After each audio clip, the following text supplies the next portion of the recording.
know, time has flown, and we are in fact already in you know, experts in this experience that we had not planned this way, but it then developed in a very, very nice way. We have more and more students joining the school, and the format, as you probably have learned, is that you have some materials online, and today's material is a wonderful lecture by Professor Todorovic, whom we have here today as the keynote speaker of this event. Francisco will give us some information on how to deal with the technical details, and Igor Candido will introduce Professor Todorovic. I would just like to mention that there's more material you can have a look at for tonight's event, which is Dante for Everyone, and you have a film to watch and a reading by Hermana Montanari of Purgatorio 30th, both very interesting documents. So today's seminar is in English and tonight's event is in Italian. And thank you to all, welcome, and let's enjoy tonight, this afternoon, the seminar that we have for this afternoon. So thank you very much. Francesco. Thank you, Renata. Sorry for repeating the same information every day, but it's important. So I remind you once more that this live stream presentation workshop is recorded and will be uploaded on the website at the end of the workshop. By participating in this live session and asking questions, you accept to be recorded. I ask you again to keep your microphone mute to avoid noise, but you can switch on your videos. You will be able to ask questions at the end of the sessions. Please register on the chat if you want to do it, and the moderator will address each question. And now I leave the floor to Igor Candido for the introduction of our speaker. Thank you. Thank you very much, Francesco, and thanks everyone for being here for our third day of our Dublin Dante Summer School. It is a pleasure and an honor personally and as a scholar to introduce Jelena Todorovic, who is a scholar of medieval and Renaissance Italian literature. She has worked on all of the three crowns, which is something that is very rare. So it is particularly for me a pleasure to introduce her, as I said. Jelena Todorovic is associate professor at the University of Wisconsin-Madison. Her research interests focus on medieval Italian Latin and also Old Occitan poetry, and also material philology, textual criticism, history of the book. She wrote a monograph on Dante titled Dante and the Dynamics of Textual Exchange, Authorship, Manuscript Culture, and the Making of the Vita Nuova, published in 2016 by Fordham University Press. She has also co-edited with Ernesto Livorno the volume Petrarch and His Legacies, which is forthcoming with the Arizona Center for Medieval and Renaissance Studies. She has also published extensively on medieval, as I said, medieval Italian literature, but also worked on philology. If you agree, and particularly Jelena agrees, I would like to introduce also her lecture, which you probably have already watched this morning, and then after this, maybe Professor Todorovic wants to add something more, and then I would open the floor for questions already. What do you think? Sure. Okay. So what I would like to do is, as I said, comment briefly on Professor Todorovic's lecture. What I can say immediately is that it is an exemplary lecture for clarity, and in many other respects. It's a I think thorough introduction to the Purgatorio, now to the main theological problems of the Purgatorio, theological and poetic problems of the Purgatorio. And the lecture focuses on mainly the so-called Purgatorio, which entails more or less the first 9 cantos, and on distinctive traits, distinctive elements of the doctrine, which are basically humility, time, movement, and hope. No, so I'm going to talk about this, all these elements briefly. No,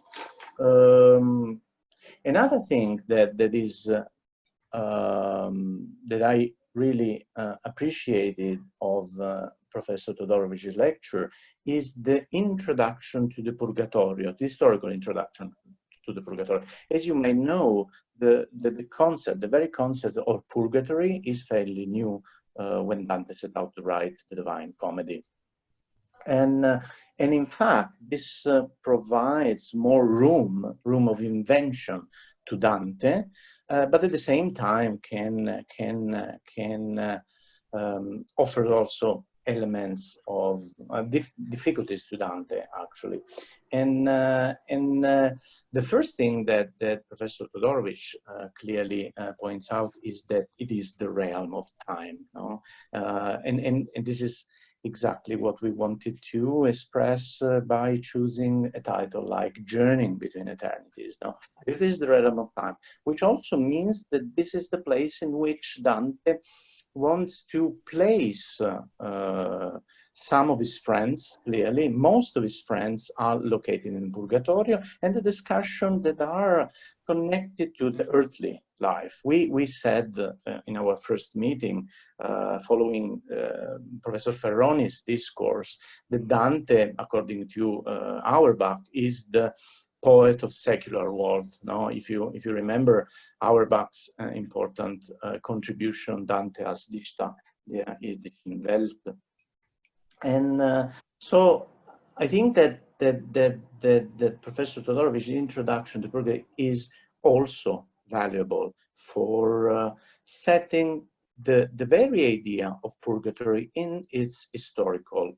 context. And when I say this, I refer in particular to a reading of Purgatorio 9, which will come back in our workshop today, and a reading of Purgatorio 9, lines 88 to 108, when we find 3 important steps toward conversion that are contritio cordis, the contrition of the heart, then confessio oris, or the confession of the mouth, and finally satisfactio operis, no? Which is you have to provide the satisfaction through your own deeds. If I may add something, this is something that will that the Dante, the character, will have to undergo in between Purgatorio 30 and Purgatorio 31, which is at the very end. You know, I think that it was Robert Hollander who pointed out that in Purgatorio 31, Dante, the character, has to undergo the 3 steps of contritio, confessio, and satisfactio in order to convert himself, actually. Okay, I also remember what Professor Carrai said yesterday, that Dante, the character, is a character which evolves throughout the otherworldly realm, no, in the three realms, actually. Okay, so another thing that is so important is the concept of free will. No, the source is probably St. Augustine, the libero arbitrio, and the case of Buonconte da Montefeltro is really interesting, and Dante really with the case of Buonconte da Montefeltro wants the reader to think back to Inferno 27, where we can find Guido da Montefeltro, no? So his father, no? So and the free will is important to understand the Purgatorio. Then humility, as Professor Todorovic rightly said in her lecture, Purgatorio is the realm of humility. And is also the realm of liberty, Keto, at the very beginning. Keto is the gatekeeper of, and his presence as the gatekeeper of the Purgatorio is far from being clear to medieval mind, as we might think that he is going to be in Inferno 13, among the suicides, or in Inferno 4, among the great souls of antiquity.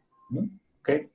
Then, talking about liberty, another important and very precise gloss concerns the famous psalm in Exito, Israel de Egipto, between Convivio and the letter to Cangrande. Okay. Then time, another very important concept. And as we said, the Purgatorio has a beginning and an end.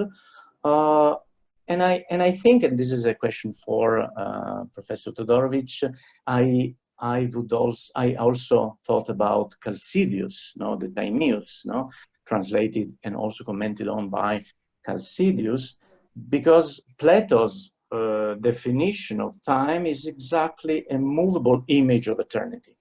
So I found very interesting the way in which you connected time with movement, which is exactly what Dante does. So I was just thinking whether you think that Dante relied on Chalcidius in this case. Then hope, and finally, I also really liked how you concluded your really insightful lecture on Teodolinda Barolini's definition of Dante as a rebellious poet, both in terms of poetry and doctrine. So thank you very much for this. I'm sure that there will be a lot of questions and a lot of suggestions that our students were able to get from your lecture. Well, thank you first, Igor, for these very generous words and a very generous introduction. Going back to Teo Barolini's definition of Dante's Ribelle, I would argue that he is a rebelle. We see this rebellious spirit throughout the entire Commedia, and not only in his other works as well. But I thought when I was thinking about Purgatorio and then comparing it to the other two realms here, Inferno and Paradiso, it seemed to me that, speaking of liberty, he gave himself more liberty in Purgatorio than in other two realms, even though, and I think I touched upon that, in Inferno, he does introduce Aristotle's three moral categories, and combining them with the 7 capital sins to create the place for just about anyone in hell, as we all know. And you, I think, touched upon it in your introduction, the novelty of Purgatorio as a theological concept gives him the license to be even more rebellious and to fill in the blanks, really, where a lot of information is missing or was still debated, and to interweave with his as I called it, his theology, and Teo Barolini, I think, has called it Dante's own theology, to interweave the existing debates, theological debates, with what his moral system required. Perhaps since Purgatorio was the least defined of the 3 realms, I think that was most evident in it. I'm not sure about Chalcidius and his conception of time. I have to say that I haven't thought about it, but it is important that this realm where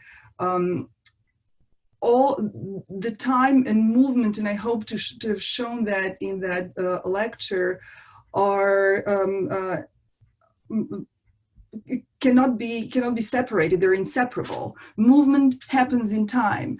When time, so to speak, well, time continues to go on, but when night falls, movement stops, and that time that is also related to the sun, from the sunrise to sunset, is also at the heart of the question of movement in Purgatory, because movement means getting the soul to its home, to God, and that occasional stoppage of movement within time eventually also offers us a possibility to contemplate, right? Because it is important to think about one's life, one's actions, both past and future.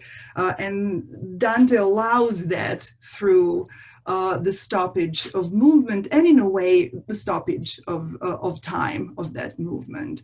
So I think, and that is one of the things that I was considering when I was thinking about his innovative spirit in the Purgatorio. Rebellious might not be in this case the most fortunate expression of that, because there was less to be rebellious against than in the case of Inferno and Paradiso, but I think it is clear that within his own moral and ethical system, there is place to innovate and to, as my undergrad students would say, play with these concepts to fit his purpose. And also, I was thinking while you were talking about this idea that movement happens during daytime. This is another way to demonstrate that history is strictly linked to theology, because we know that the sun is the image of God, not this idea that then in Paradiso will be connected to the so-called metaphysics of light, not this idea.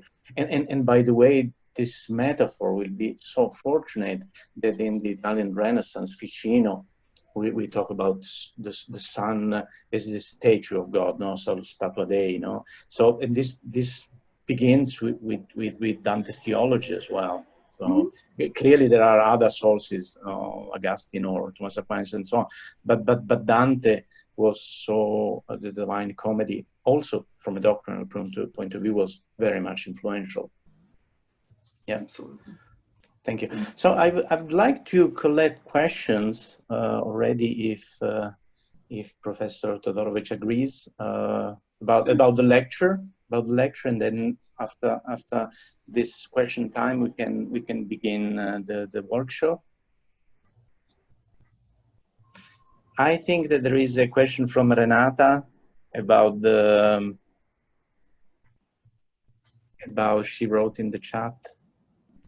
Actually, privately, but you reminded me of this, these extremely complex and beautiful astrological descriptions and indications, as if the rediscovery of time and space was somehow emphasized by this rediscovery of the word, and just orientating the pilgrim that needs to pin himself in this new dimension. So there was just just something that normally students find terribly difficult to understand, because it requires moving the sun there and the shade and all the positions of the spheres and all that. But in fact, it is coming to terms with our position in time and space, our position, according to Dante, of course, in time and space. Absolutely. And I also think it has to do, and I will talk a little bit about it today, and Professor Ferroni talked about it on Tuesday, about the importance of of this world in the construction of Purgatorio, of the civitas humana, and everything that comports it, and everything that surrounds it, that all the elements and all the facets of life that we are familiar with, that Dante will then use to construct that other world, the world of the al di là.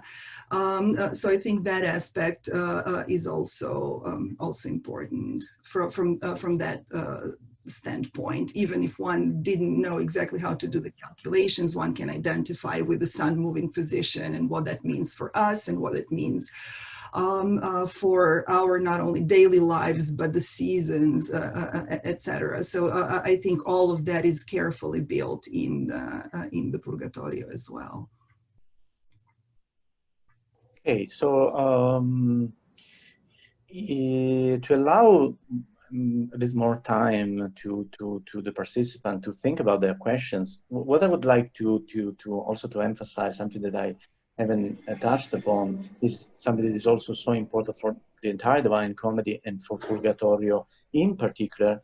And I think that in your lecture you clarified this very well, that the double dimension of the Dante, the character, who is himself an individual, but at the same time is mankind.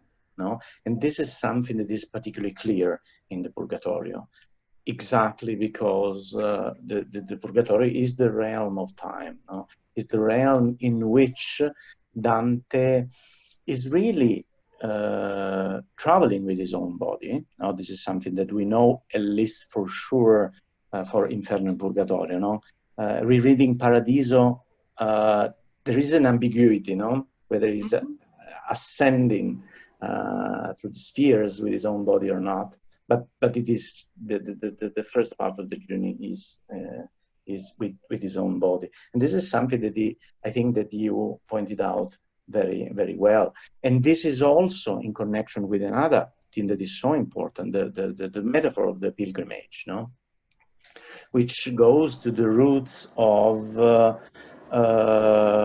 the Augustinian inspiration of the Divine Comedy.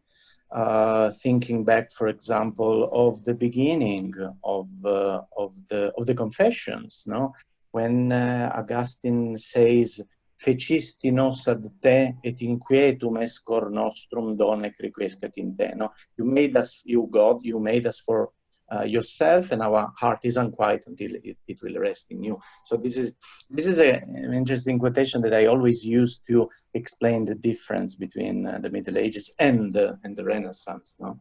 And I think that you explained very well this metaphor of pilgrimage, which begins in Purgatorio, and it is clearly a metaphor that is for the Purgatorio. No? Like our earthly life, the life that we are living, is actually purgatory, no? Because it's a metaphor, no, that is explained later in the City of God, because we are like pilgrims on this earth, and then we are going to become citizens in Paradiso. Absolutely. Pilgrimage cannot function without movement, right? Pilgrimage is that constant movement.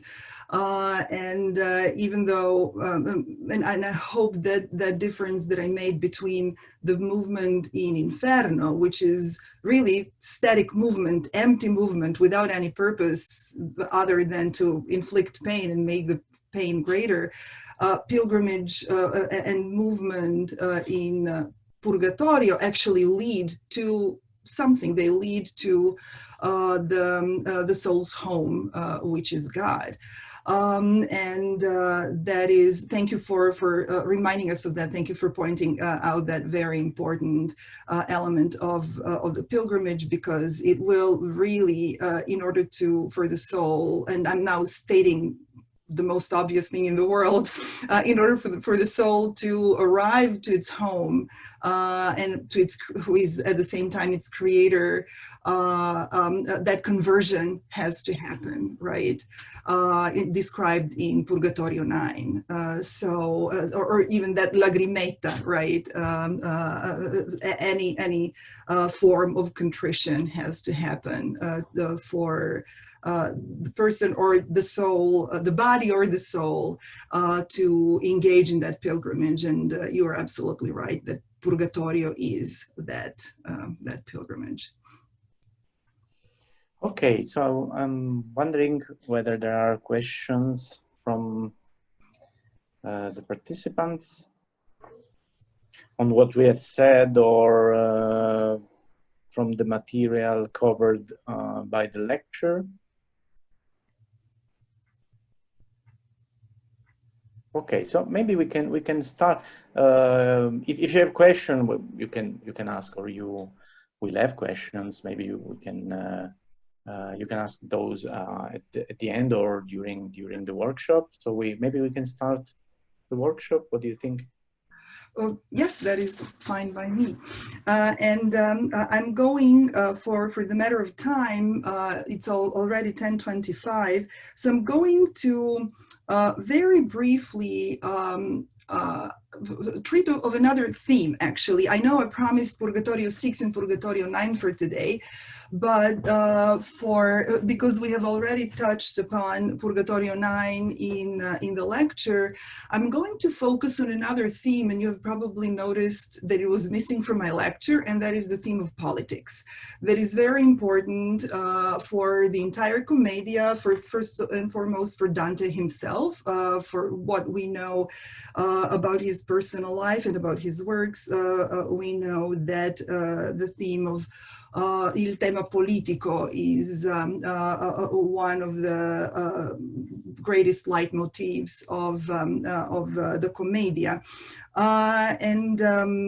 Unfortunately, we're not in Dublin. This was originally supposed to be a discussion and an in-person conversation about Purgatorio 6, but I'm going, in this new format, I'm going to outline some notes, appunti, if you will, for reading and integration of Purgatorio 6 within the Commedia first and foremost. And then maybe we can have a conversation about it later on. And I also wanted to start, I was really heartened when I asked Francesco and Igor about the profile of the students who are iscritti at this year's Dublin Dante Summer School. I was really heartened to learn that those who signed up for the school range in profile from enthusiasts who have just started reading Dante to university and longtime scholars of Dante. So in order to strike a balance, I hope I managed in my lecture, and I hope I will do that today in the workshop, to try to speak to all of them, but especially my passion is are those newcomers to Dante who are just learning about him and who are really just finding their passion for our author. And we talked now about history briefly in my conversation with Igor. And Professor Ferroni, also Professor Carrai yesterday were touching upon the historical and the theological that are closely interwoven in the entire Commedia.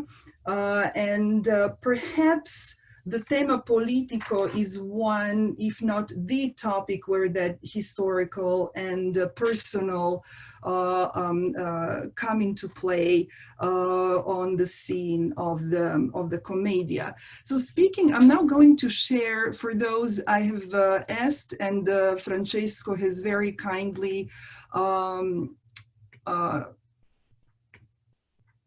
uploaded the text for Purgatorio 6 on the webpage of the Dublin Dante Summer School.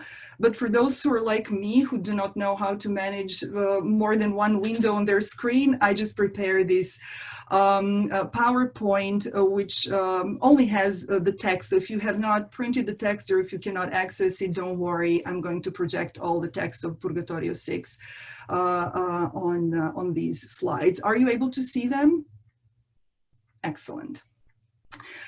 So speaking of that historical, and I'm very briefly going to touch on it, these first four terzine of the canto recreate an image, a situation that Dante's medieval reader would have been familiar with, and that is a gambling scene in the streets where one person wins, of course, the other loses, and everybody, all the observers, the spectators behind, who are around them, who are following this gambling game, follow, of course, the winner in the hope to also maybe get a tip from him, which was usual in those times. So Dante uses this very vivid, and Professor Ferroni was talking about the image of Arsenale in Venezia at the opening of Inferno 21 the other day, to illustrate how Dante takes these scenes and images from that his reader would have been familiar with, either directly or indirectly, and then uses them to illustrate his experience in the afterlife. So here we have the gambling scene with the turba spessa of spectators recreating this vivid encounter and congregation on a piazza. Let's imagine that it's a piazza. So Dante compares to that turba spessa of observers, the spectators of the gambling game, to the souls of those who died a violent death here in Anti-Purgatory. And remember, we're at the center of Anti-Purgatory in Purgatorio 6. So he uses it to describe what he felt like that person, that the gambler who wins on the piazza, everybody's following him. All the souls are following him, and instead of asking for part of his earnings, they're asking for prayers. So he quickly goes into, and let me see how I can, yes. Into the next scene to list some of those souls, the names, and to reveal the identities of some of those souls who are around him. And he lists several of them. I'm not going to name them, but I'm just going to say that and his reader, again, at the time would have known this, even just by the name, because these names would bring familiar contexts of political infighting in Italy at the time, in the 13th century. They not only all died a violent death, but their violent death was a result of hate and violence and envy and vengeance that were inseparable part of the communal, mostly communal life in Italy at the time. So the folla, this group of souls will serve a double purpose. They will, in asking for prayers, they will trigger Dante's question to Virgil about the doctrine of suffrages, about which I talked in my lecture the other day. But another, and for us today, more important role that these souls will have, and the histories their names and the political contexts that their names bring to the memory of Dante's reader, is the connection to the invective that will follow in the second part of the canto. So from this very real scene of a piazza with gamblers and the souls gathering around Dante, to the revealing of the identity of these souls, we go into this doctrinal part of the canto that I'm going to skip right now because I want to go to the next part of the canto, which identifies in sharp contrast to this turba spessa of souls from the opening, offers to the two wayfarers this image of a solitary soul sitting and observing them. So there is a quick change of scenery here from a group of souls who died a violent death in political infighting to this one soul that will soon be revealed a complete opposite of that, who will symbolize political unity. So from political strife and struggle, we are now transitioning, Dante's transitioning into the part of the canto that will symbolize solidarity and unity among citizens. So this is, as you will see him identify himself in the penultimate verse here, 74, Sordello, one of, if not the most famous of the Italian troubadours, who will sit and observe Virgil and Dante. He's described, his posture is described as altera e sdegnosa. He's proud, indifferent, disdainful, in an embodiment of magnanimity. And his movement, the movement of his eyes is onesto and tardo, dignified and slow with utmost gravity. Dante compares him to a lion that rests and just observes with attention and caution, yet superior in his ways, what is around him. Another role that I think Sordello plays here is a connection to the first part of the canto that becomes evident after a reading of Sirventese by another troubadour, his contemporary, Aymeric de Peguilhan, who in one of his poems defines and accuses Sordello of gambling. So Sordello, the gambler from this Sirventese, also fits the, ties into the first part of canto. But what is important for us here is the way in which he ties into the second part of canto, of this canto. You see here that Virgil asks him which way they should go, but he, instead of answering the question, he asks of Virgil and Dante who they are and where they're from. So Virgil utters one word, here the last verse of the penultimate terzina on the screen, mantua. And just at the sound of that word, Sordello jumps, surse, and utters, "O Mantoano, io son sordello della tua terra." So he first identifies their common patria, Mantuano, Mantova, and then identifies himself as Sordello, who is della tua terra. So there is a link between the two here that is established immediately. And in the last, the second half of verse 75, that one hemistick, e l'un l'altro abbracciava, triggers what will come soon, the invective against Italy, Florence, emperor, and so on, as we shall see. So Sordello here, along with Virgil, is a symbol of that, not only love of patria, but love of one's, that patria's citizens. He's an exemplum, if we will, of that love.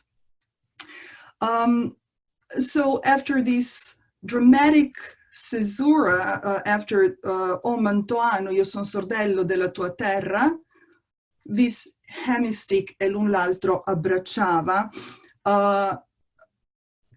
brings this entire context into sharp contrast with what we have learned so far from reading the Inferno, especially about, and from our knowledge about Dante and his lives.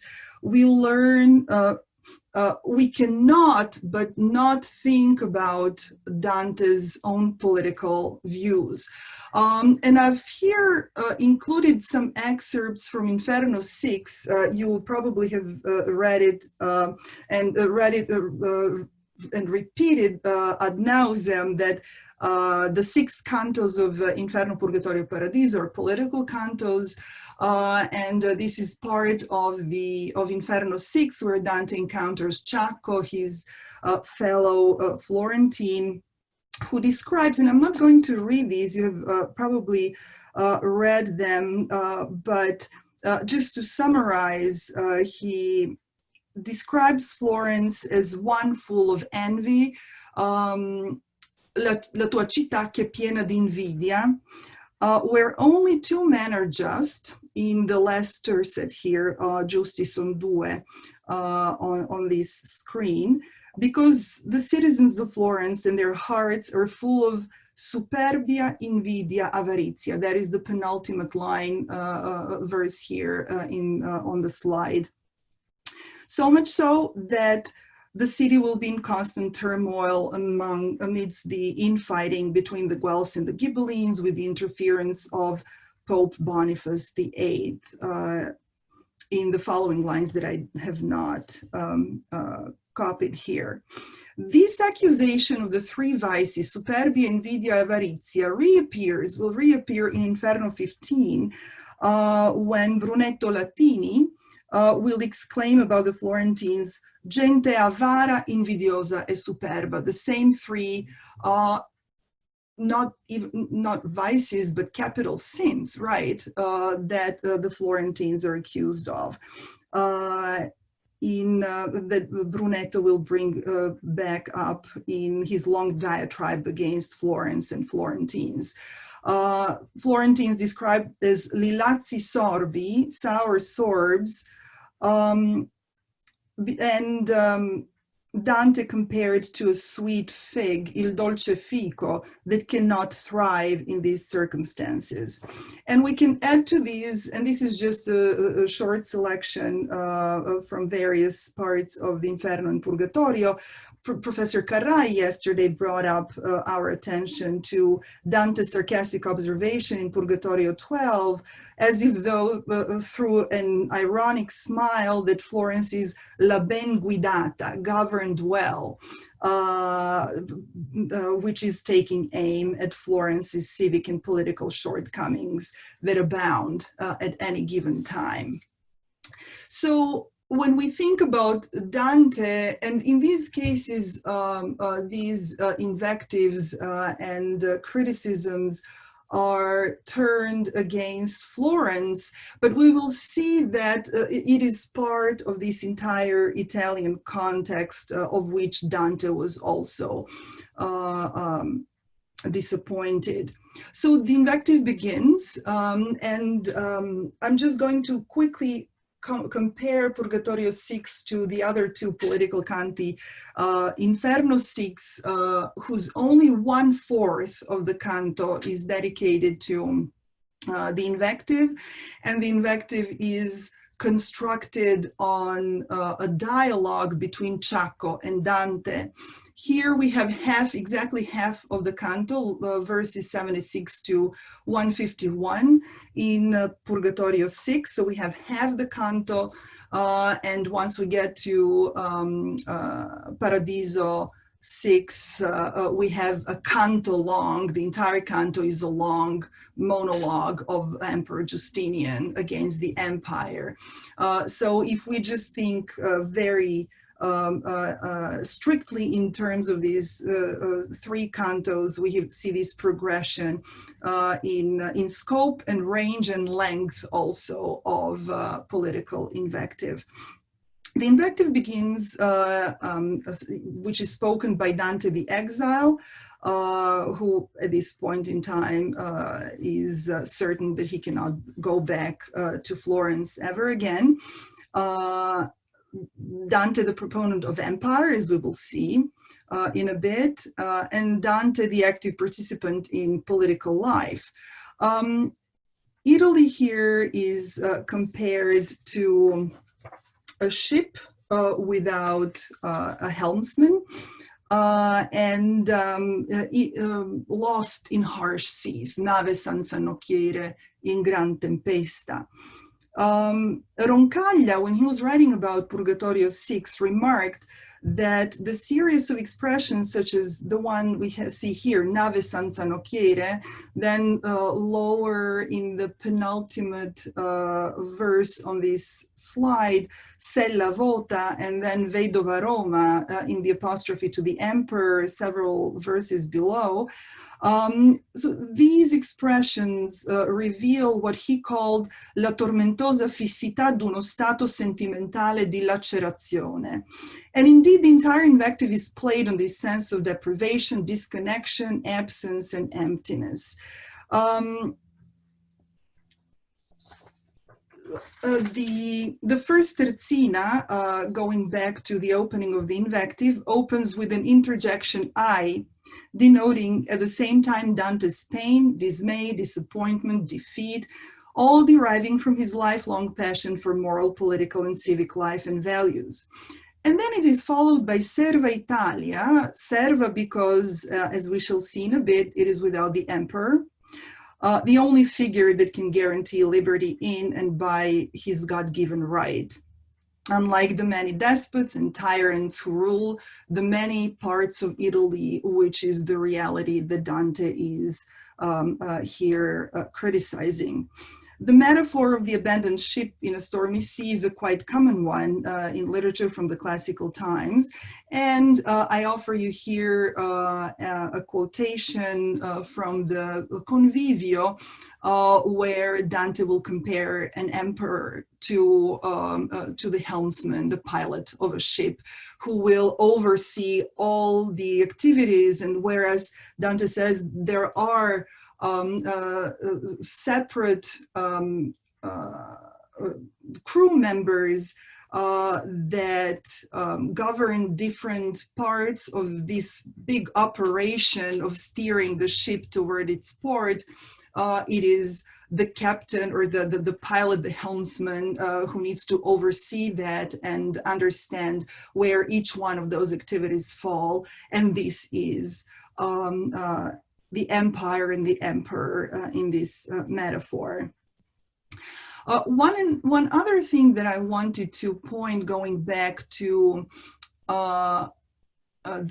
this part, the first part, the apostrophe to Italia, is verse here at the very center of the third terzina. E ora in te non stanno senza guerra li vivi tuoi, e l'un l'altro si rode. This is in direct parallel to l'un l'altro abbracciava, that hemistich that really triggered the entire invective, where Virgil is embracing Sordello. Here on the other side, so while the two dead souls recognize each other in their love for the patria, in contrast to that, the living souls who live in Italy at the moment are gnawing at each other, l'un l'altro si rode, in another very striking